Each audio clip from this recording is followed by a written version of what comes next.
మహాత్మా గాంధీ జాతీయ ఉపాధి హామీ పథకం పరిరక్షణ పోరాటానికి నాయకత్వం వహించినందుకు పోరాడి మహాత్మా గాంధీ హామీ పథకం కేవలం ఒక ప్రభుత్వ పథకమే కాదు, భారత రాజ్యాంగం స్వయంగా హామీ ఇచ్చిన పని, పనిచేసే హక్కు ప్రతిరూపం. భారత కార్మికులకు గౌరవప్రదమైన ఉపాధి, న్యాయమైన మరియు సకాలంలో వేతనం పొందే హక్కు కోసం మేము సమిష్టిగా పోరాడతామని కార్మికుల పనివాళ్ళు డిమాండ్ ఆధారిత ఉపాధి సమూహాలను మరియు గ్రామసభ స్వయం ప్రతిపత్తిని మేము కాపాడుతామని చేస్తున్నాము. మహాత్మా గాంధీ పేరు తొలగించే ప్రయత్నాలను అలాగే కార్మికుల హక్కులను ప్రభుత్వమిచ్చే జ్ఞానంగా మార్చే ప్రయత్నాలను అన్ని ప్రజాస్వామ్య పద్ధతుల ద్వారా తీవ్రంగా వ్యతిరేకిస్తాము. భారత రాజ్యాంగం మరియు భారత ప్రజాస్వామ్య పూర్ణ విశ్వాసంతో భారత కార్మికుల హక్కులను ప్రతి చివరి గ్రామం వరకు మా స్వరాన్ని తీసుకెళ్తాము అని ప్రతిజ్ఞ చేస్తున్నాము. జై సంవిధాన్, జై సంవిధాన్, జై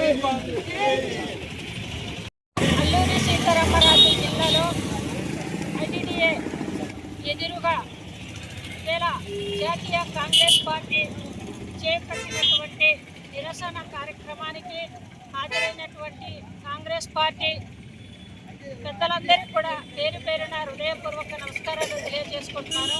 ఈవేళ జాతీయ కాంగ్రెస్ పార్టీ అధ్యక్షులు గౌరవ శ్రీ మల్లికార్జున ఖర్గే గారు, గౌరవ శ్రీ రాహుల్ గాంధీ గారు, గౌరవ శ్రీమతి సోనియా గాంధీ గారు, గౌరవ శ్రీమతి ప్రియాంక గాంధీ గారు, ఆంధ్రప్రదేశ్ రాష్ట్ర అధ్యక్షురాలు శ్రీమతి శర్మిలారెడ్డి గారు, అలాగే అల్లూరి జిల్లా అధ్యక్షులు శ్రీ సతగా బుల్లిబాబు గారు అధ్యక్షతన ఈ యొక్క నిరసన కార్యక్రమం అనేది చేపట్టడం జరుగుతుంది. ఇది జాతీయ కాంగ్రెస్ పార్టీ అధ్యక్షులు మల్లికార్జున ఖర్గే గారు ఆదేశాల మేరకు ఇవాళ దేశవ్యాప్తంగా మహాత్మా గాంధీ గారి పేరు కొనసాగించాలి అంటూ దేశవ్యాప్తంగా నిరసన కార్యక్రమాలు, రాస్తా రోకోలు, ధర్నాలు అనేది చేపట్టడం జరుగుతుంది.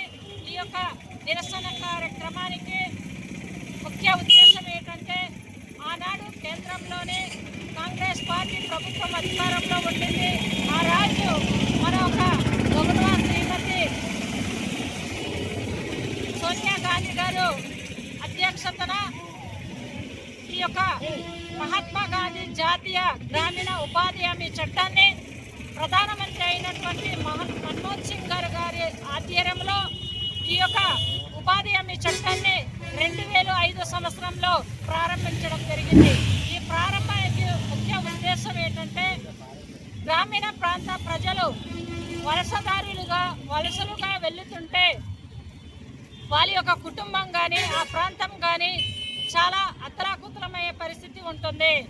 కనీసము ఒక పూట తినడానికి తిండి కానీ, కట్టుకోవడానికి బట్ట కానీ, ఉండడానికి ఇల్లు కానీ, ఒక్క సెంటు భూమి కూడా లేని పరిస్థితుల్లో ఈ ఆంధ్రప్రదేశ్లో కానీ భారతదేశంలో మొక్కుతున్నారంటూ ఆ రోజు మహాత్మా గాంధీ గారు పేరుని పెడితే దేశంలో, రాష్ట్రంలో అంటే ప్రపంచ దేశవ్యాప్తంగా కనీ విని వెరగనటువంటి విధంగా కాంగ్రెస్ పార్టీ రూపకల్పన చేసి ఇవాళ యావత్ భారతదేశ వ్యాప్తంగా ఒక ఘన చరిత్రగా మిగిలిపోయే విధంగా మహాత్మా గాంధీ జాతీయ గ్రామీణ ఉపాధి హామీ చట్టాన్ని రూపకల్పన అనేది చేపట్టడం జరిగింది. ఈ యొక్క రూపకల్పనకు భాగంగా భారతదేశంలో పట్టెడన్నము లేని పరిస్థితి, ఒక పిడికిల అన్నము దొరకని పరిస్థితి, ఏ ఆకులో ఏ మెతుకు ఉన్నా సరే తిని బతుకుతామనే పరిస్థితుల్లో ఉండింది. ఆ రోజుల్లో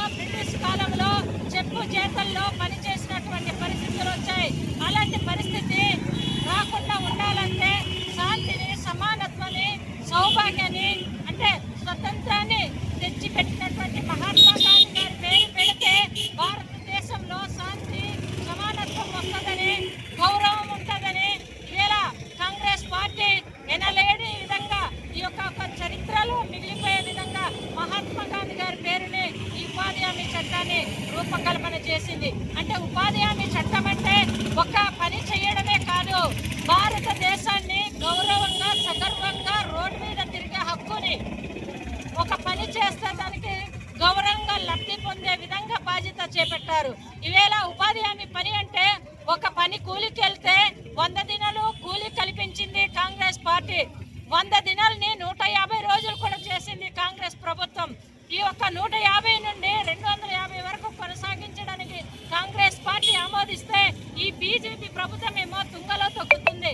అంటే దేశవ్యాప్తంగా అంటే కరువు ప్రాంతాన్ని కొనసాగిస్తే బాగుండదని బీజేపీ ప్రభుత్వం కుట్రబన్ని దేశంలో గాంధీ పేరే నడుస్తుంది, ప్రపంచ వ్యాప్తంగా గాంధీ పేరే నడుస్తుంది, భారతదేశ వ్యాప్తంగా చూసినా గాంధీ పేరే వినబడుతుంది.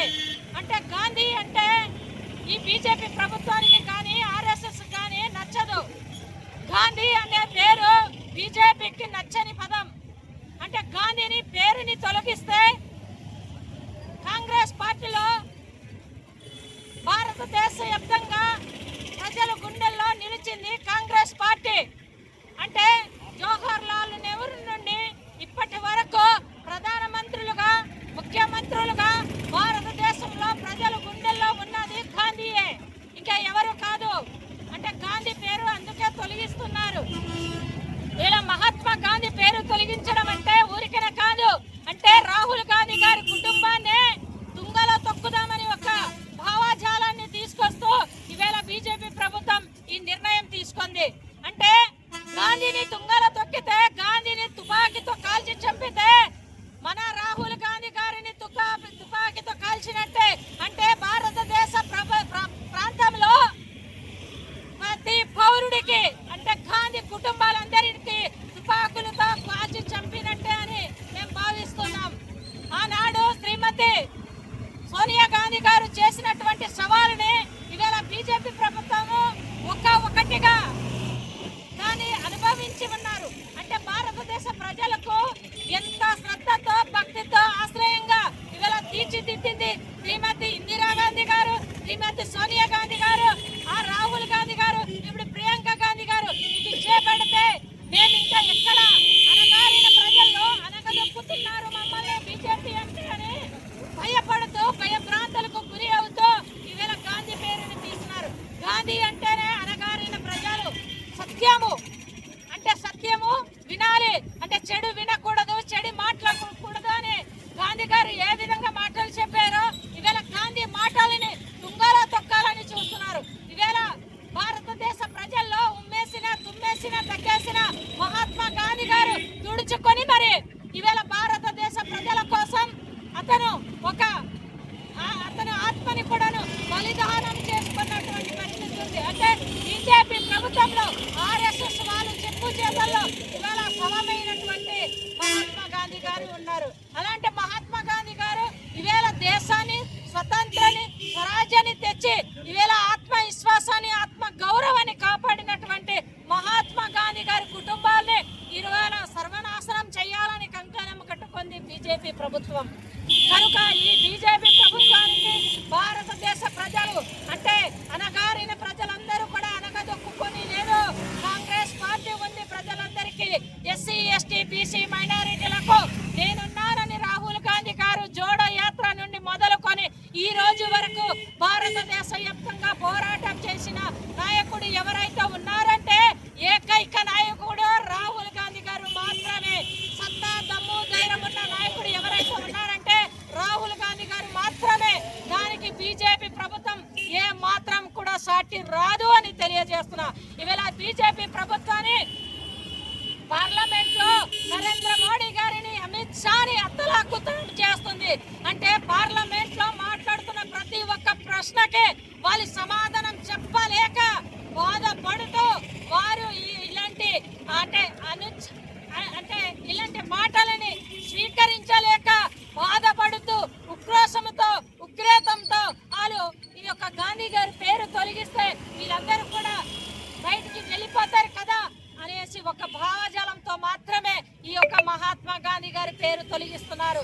మహాత్మా గాంధీ గారు అంటేనే దేశ ప్రజలకు రక్షణ అనే బాధ్యత అనేది బీజేపీ ప్రభుత్వం మరిచిపోయింది. భారతదేశ పౌరులంటేనే మహాత్మా గాంధీ రాజ్యాంగంలో రాయబడినటువంటి విధంగా భారతదేశ పౌరుల కోసం ఈ యొక్క చట్టాన్ని రూపకల్పన చేశారు. అంటే పంచవర్ష ప్రణాళికలో సిద్ధము చేసి భారత పౌరులకు ఇది ఉంటే బాగుంటుందని నిర్ణయం తీసుకున్నది గాంధీ కుటుంబం కనుక గాంధీ పేరు తొలగించాలంటున్నారు. ఇవేళ గాంధీ కుటుంబము తూటలతో బలిదానం అయ్యారు. బీజేపీ ప్రభుత్వంలో ఎవరైనా బలిదానం అయ్యారా? ఎవరైనా భూములు ఇచ్చారా? ఇవాళ బీజేపీ ప్రభుత్వం అధికారంలో వచ్చిన తర్వాత పరిశ్రమలు కానీ, ఇంధనాలు కానీ, ప్రదేశాలు కానీ, ప్రాంతాలు కానీ, ఉద్యోగాలు కానీ, అవకాశాలు కానీ ఏమైనా డెవలప్ నేచర్ అయిందా? ఈ సుమారుగా ప్రభుత్వం అధికారంలో వచ్చి 12 సంవత్సరాలు అంటే 12 సమీపడి వచ్చినా సరే నేటికి ఒక్క ఉద్యోగం కూడా బీజేపీ ప్రభుత్వం తీయలేదు. ఉపాధి అవకాశాలు కల్పించలేదు. ఇచ్చిన హామీలు సుమారుగా 50 రకాల హామీలు ప్రకటించారు. ఆ రోజు నుండి ఈ రోజు వరకు ఒక్క హామీ కూడా నెరవేర్చలేదు బీజేపీ ప్రభుత్వం. 2 కోట్ల ఉద్యోగాలు సంవత్సరానికి ఏటకి అన్నారు. ఒక్క ఉద్యోగం కూడా ఈవేళ బీజేపీ ప్రభుత్వం తీయలేదు. మన కాంగ్రెస్ ప్రభుత్వము హయాంలో ఉన్నటువంటి పరిశ్రమలే ఉన్నాయి, ఇంధనాలే ఉన్నాయి, ప్రాజెక్టులే ఉన్నాయి, ఉద్యోగాలే ఉన్నాయి, ఐటీడీఏలే ఉన్నాయి. అధికారులనే సృష్టించాలి, ప్రజలనే సృష్టించినటువంటి పరిస్థితి కాంగ్రెస్ పార్టీలోనే విజయం ఉంది. కనుక విజయాలని ఎక్కడ చూసినా కాంగ్రెస్ ప్రభుత్వం చేసినటువంటి పరిపాలన విధానమే ప్రజల వద్దకు ఉంది. కానీ మరి ఎక్కడ దేశ చరిత్రలో కూడా లేదు అని తెలియజేస్తున్నా. ఇవేళ కేవలం ఇందాక పెద్ద ఆయన గారు చెప్పారు, గంగాధర్ స్వామి గారు, 2 కుటుంబాలకు పోషించడానికి ఈ బీజేపీ ప్రభుత్వం ఏర్పడింది. కానీ దేశ ప్రజలకు, ప్రాంత ప్రజలకు కనీసం ఆ గ్రామంలో నివసిస్తుందంటే నరేంద్ర మోడీ గారి కుటుంబానికి కూడా పోషించుకొని పరిస్థితుల్లో ఏర్పడినటువంటి బీజేపీ ప్రభుత్వం. అనిల్ అంబానీ అదానీలకు అమ్ముడుపోయినటువంటి బీజేపీ ప్రభుత్వం నరేంద్ర మోడీ గారని సవాలు చేస్తున్నాం, అమిత్ షా గారని సవాలు చేస్తున్నాం. ఇవేళ ముఖ్యంగా అయితే మహాత్మా గాంధీ జాతీయ గ్రామీణ ఉపాధి హామీ చట్టంలో కేవలం గిరిజనులు, మైనారిటీలు, ఎస్సీలు మాత్రమే ఇక్కడ చాలా ఎక్కువగా మంది ఉన్నారు. కానీ ఉద్యోగం చేస్తూ కూడా ఈవేళ ఈ ఉపాధి హామీ పనుల్లో కూడా వెళ్ళినటువంటి పరిస్థితులు ఉన్నాయి. కనుక ఈ ఉపాధి హామీ చట్టంలో ప్రతి ఒక్కరు కూడా భాగస్వాములై ఉన్నారు. కానీ మన బీజేపీ ప్రభుత్వం మాత్రము ఒక అనిల్ అంబానీకి, అద్దానికి మాత్రమే ఉద్యోగాలు ఇస్తున్నారు. ఈ భారతదేశంలో అంటే అధికారంలో వచ్చినప్పటి నుండి ఏ పరిశ్రమ చూసినా, ఏ ఇంధనము కొత్తగా వచ్చినా, ఏ విమానాశ్రయం కొత్తగా వచ్చినా పాతగా ఉన్నవి కూడాను అనిల్ అంబానీకి, అద్దానికి మాత్రమే కట్టబెడుతున్నారు. ఈవేళ అనిల్ అంబానీకి, అద్దానికి కట్టబెట్టాల్సిన పని ఏముంది అంటే ప్రజాస్వామ్యాన్ని కూలీ చేసి దొంగదారిన వెళ్ళి దొంగ దెబ్బలు కట్టి ఈవీఎంతో గెలిచినటువంటి ప్రధానమంత్రి ఎవరైతే ఉన్నారంటే నరేంద్ర మోడీ గారే అని మేము తెలియజేస్తున్నాం. ఈ భారతదేశంలో ప్రపంచవ్యాప్తంగా చూసిన నరేంద్ర మోడీ గారిని ఇది ఒక నిరంకుశ పాలన, ఇది వ్యతిరేకత పాలన, ప్రజలు ఏనాడైనా ఎదురు తిరిగి నరేంద్ర మోడీ గారిని తొక్కుతారని కూడా తెలిసి ప్రజలందరూ కూడా చెప్తున్నారు. కనుక నరేంద్ర మోడీ గారికి కాదు, అనిల్ అంబానీకి, అదానికి తొక్కడానికి గిరిజన ప్రాంతము సిద్ధంగా ఉంది. మన ప్రాంతంలో ఉన్నటువంటి మైనింగ్ బాక్సైట్ అంటే ఖనిజ సంపదలు దోచుకుపోవడం మాత్రమే ఉంది. అందుకే ఈ యొక్క 170 చట్టాన్ని కూడా నిర్వీర్యం చేయడానికి సిద్ధపడింది. అంటే కూటమి ప్రభుత్వాలు ఎందుకు ఏర్పడ్డాయో తెలియదు. వాళ్ళు బానిసంగా, వాళ్ళు తొత్తులుగా ఉన్నారు తప్ప కానీ ఈ రాష్ట్రంలో, ఈ దేశంలో పరిపాలన వ్యవస్థ పూర్తిగా కుంటిపడిపోయింది. ఇలా 1/70 చట్టాన్ని కానీ, జియో నంబర్ 3ని కానీ, ఆనాడు వైసీపీ గవర్నమెంట్ కానీ, ఈనాడు తెలుగుదేశం కూటమి ప్రభుత్వాలు కానీ నోరిప్పట్లేదు, మాట్లాడట్లేదు. అంటే ఒకరి మీద ఒకరు మాట్లాడుకొని పోట్లాడటమే తెలుసు కానీ ఈ ప్రాంత ప్రజల సమస్యలు ఏంటనేది తెలియదు. ఇవాళ ఉపాధి హామీ చట్టంలో ఇది ఒక భాగం, అంటే జియో నంబర్ 3 ఒక భాగ్యం, 5th షెడ్యూల్ ఒక భాగ్యం, వీసా చట్టం ఒక భాగ్యం. అలాగే ఈ చట్టాన్ని రూపకల్పన అనేది ప్రత్యేకత. ఇందులో ఈ ఉపాధి హామీ చట్టం తీసేస్తే ఇది మొత్తం కూడా నిర్వీర్యం అవుతుంది. మన గిరిజనులు ముఖ్యంగా ఇది తెలుసుకోవాల్సిన బాధ్యత ఉంది. ఇవాళ చెట్టును చేమను తీస్తే మనకు గాలి వాన అనేది ఏమీ ఉండదు. తినడానికి తిండి కానీ ఉండడానికి ఈ రోజు కూడాను అనిల్ అంబానీ అదానీల దగ్గర వెళ్ళి చెప్పు చేతులుగా మనం పని చేసే విధంగా ఈ నరేంద్ర మోడీ గారు ఈ బాధ్యత తీసుకున్నారు. అంటే ఈ ఉపాధి హామీ చట్టం తీసేస్తే పూర్తిగా వాళ్ళ కిందనే మేము పని చేస్తామని ఒక సంకల్పాన్ని తీసుకున్నటువంటి నరేంద్ర మోడీ గారు కనుక మనకి ఎలాగైనా మనం బుద్ధి చెప్పాలంటే మన కాంగ్రెస్ పార్టీని మనం తెచ్చుకోవాలి. రాబోయే రోజుల్లో రాహుల్ గాంధీ గారు ప్రధానమంత్రి అవ్వాలంటే మనం ఈ మారుమూల గ్రామంలో ఉపాధి హామీ చట్టాన్ని కొనసాగించాలి.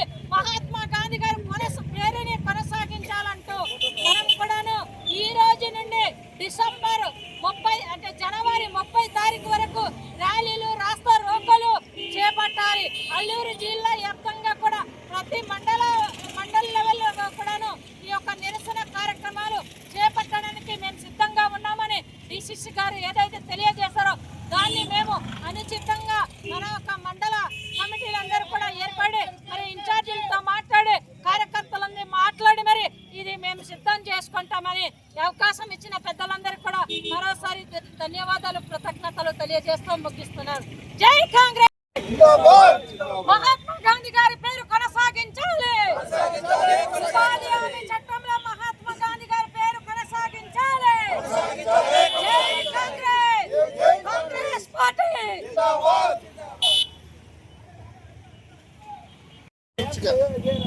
మీరు పనిచేస్తలేనటువంటిది కాబట్టి ఖచ్చితంగా మండపేట మాత్రం యథావిధిగా మీ మండలాల్లో మంచి గ్రామాలని ఎంపిక చేసుకొని వీలైనంత ఎక్కువ మంది ఉపాధి కూలీలకి ఈ విషయం అర్థం కావాలి. ఏంటి ప్రధానంగా ఒకటి 90% ఇచ్చినటువంటి నిధుల్లో ఈరోజు కుదించి 60% తెచ్చారు. అంటే ఇప్పటికే అప్పుల్లో ఉన్నటువంటి మనలాంటి పేద రాష్ట్రాలు 40% నిధులు ఉపాధి హామీ పథకానికి ఇవ్వడానికి అవకాశాలు లేవు. ఇప్పుడే ప్రభుత్వ ఉద్యోగస్తులకి టీఎల్ లేవు, పిఆర్సీలు లేవు, లేదంటే ఎటువంటి ఇంక్రిమెంట్లు ఏం లేవు. మరి ఇటువంటి తరుణంలో ఈ 70-80 లక్షల ఉపాధి కూలీలకి ఏ రకంగా డబ్బులు ఇస్తారు? కాబట్టి ఇది కేవలం కేంద్ర ప్రభుత్వము కక్షపూరితంగా చేసినటువంటి కార్యక్రమం.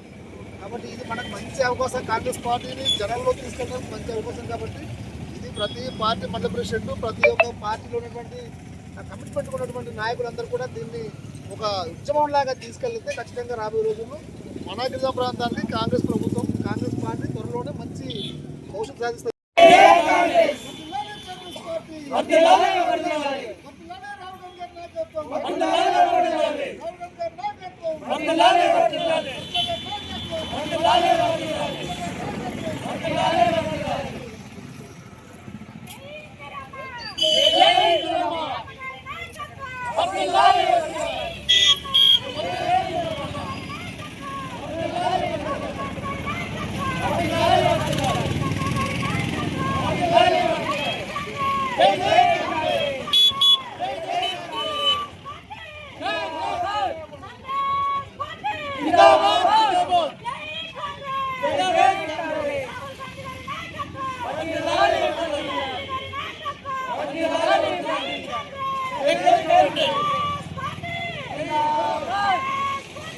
Zindabad!